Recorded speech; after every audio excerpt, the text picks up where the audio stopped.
Welcome to This Explainer. So, you've just relocated to the beautiful Commonwealth of Kentucky. Congratulations! But before you get too comfortable on your new porch, we need to talk about your legal to-do list. Today, we're diving into the absolute ultimate step-by-step playbook for demystifying Kentucky's state bureaucracy so you can successfully transfer your driver's license and vehicle registration without losing your mind. Look, we have all been there. You're completely exhausted, the boxes are literally everywhere, you're still figuring out the local grocery store, and then, boom, it hits you. That out-of-state driver's license sitting in your wallet, it's essentially a ticking time bomb. It can be incredibly overwhelming trying to figure out exactly what government office to visit, what forms you actually need, and the crazy deadlines you have to meet. Well, guess what? You can absolutely skip that traditional DMV headache. We're going to navigate Kentucky's surprisingly strict statutory deadlines together using this structured, highly actionable guide. By the end of this explainer, you'll be perfectly equipped to handle the whole shebang, your license and registration transfers totally seamlessly without hitting a single roadblock. Okay, let's dive into this. Here is our roadmap for today. We'll start with statutory deadlines, move into essential documents, walk through your step-by-step guide, break down fees and timelines, cover some insider tips and pitfalls, and wrap up with your final checklist. Section 1. The ticking clock of Kentucky's statutory deadlines. So establishing residency in Kentucky isn't just about moving your couch inside. It's triggered by official actions, like signing a lease, starting a new job, or enrolling a kid in school. And the second you do that, the clock starts.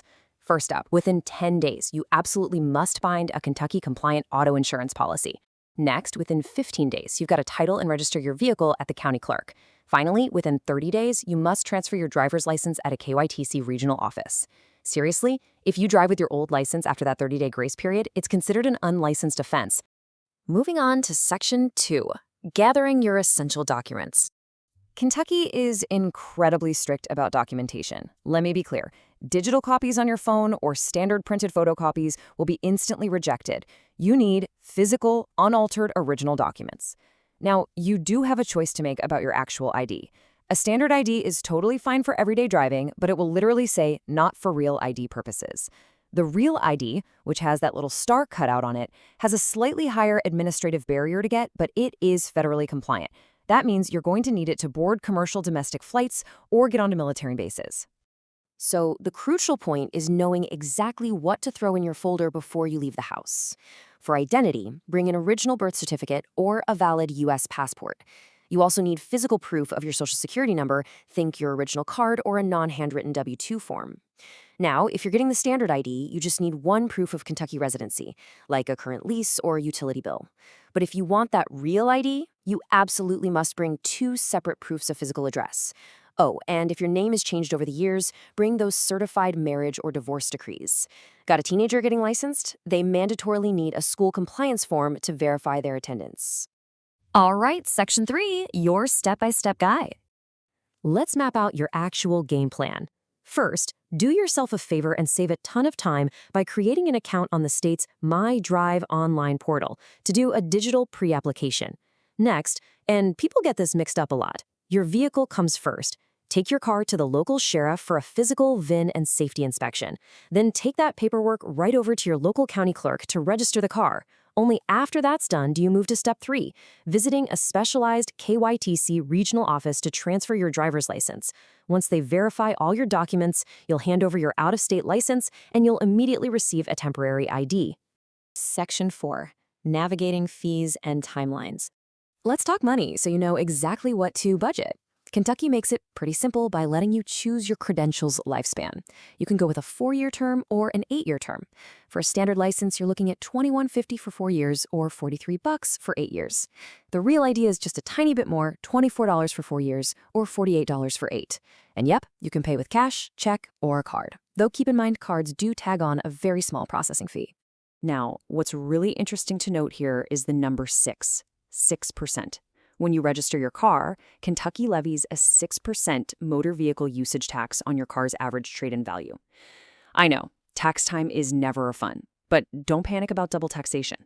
If you bring official proof of the sales tax you already paid in your old state, like a certified receipt from their Department of Revenue, you can claim a tax reciprocity credit. This can drastically lower or sometimes even completely eliminate that extra fee. And 10 to 15? Well, that is the number of business days it's going to take for your permanent license to arrive. See, Kentucky operates on a highly secure, centralized card manufacturing model. Those regional offices you visit, they don't actually print the permanent cards on site anymore. Instead, your new, laser-engraved, super secure permanent card will be mailed directly to your house within 10 to 15 business days. Moving right along to Section 5, Insider Tips and Common Pitfalls. And this brilliantly illustrates a massive, massive trap for new residents: going to the wrong office. You'd be surprised how often this happens. Kentucky actually separates its motor vehicle services into two completely different government buildings. You cannot get your driver's license at the county clerk, and you absolutely cannot register your car at the KYTC regional office. Remember, county clerk is for the car, KYTC is for the license. Keep those straight and you'll save yourself hours of frustration. Here's another pitfall to watch out for: expired licenses. If you're transferring a valid, unexpired, out-of-state license, you're golden. It transfers easily with zero testing. But if your out-of-state license has been expired for more than a year, well, Kentucky law officially revokes your testing exemption. That means you'll have to take a 40-question written test and score at least an 80%. Plus, you'll have to pass an in-person vision test requiring 20/40 visual acuity. Real quick, there are a few special scenarios we should touch on. Active duty military stationed in Kentucky? You are completely exempt from transferring if you hold a valid license from your home state. And if you're deployed, Kentucky law gives you a generous 90-day extension to renew once you return. For the teenagers out there, minors transferring from another state cannot bypass safety training. Their out-of-state permits will map directly onto Kentucky's graduated driver licensing phases. And finally, non-U.S. citizens must bring their original immigration documents to the KYTC for SAVE validation. Okay, Section 6. Final preparations and day of transfer. Let's move to and see how this builds into your actual game day checklist. Make sure you have exactly $15 in cash for that sheriff's inspection. They do not take cards. Be totally prepared to surrender your original out-of-state title to the county clerk. When you finally head to the KYTC for your license, double-check that you have those original ID documents, not copies. You'll check in using their digital queuing kiosks, and the best part, you'll walk out that very same day with a legally valid 30-day temporary paper credential in your hand. Finally, Section 7, Conclusion, Disclaimer, and Resources. Before we wrap up, a quick heads up. DMV rules, exact fees, and required procedures are always subject to change by the state legislature. It is highly recommended that you verify the latest, most up-to-date information specific to your situation directly at drive.ky.gov before you head out. If your permanent license mysteriously doesn't show up in the mail within 30 days, reach out to the KYTC Division of Driver Licensing directly. And hey, if you do happen to need that written test, absolutely explore third-party educational platforms to help you prep. And just like that, you now possess the complete step-by-step roadmap to conquering Kentucky's licensing and vehicle registration process.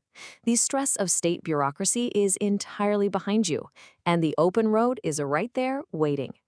So now that you're an official, legally registered resident, which beautiful Bluegrass Highway are you going to choose to explore first? Thanks for hanging out with me for this explainer, and safe driving out there.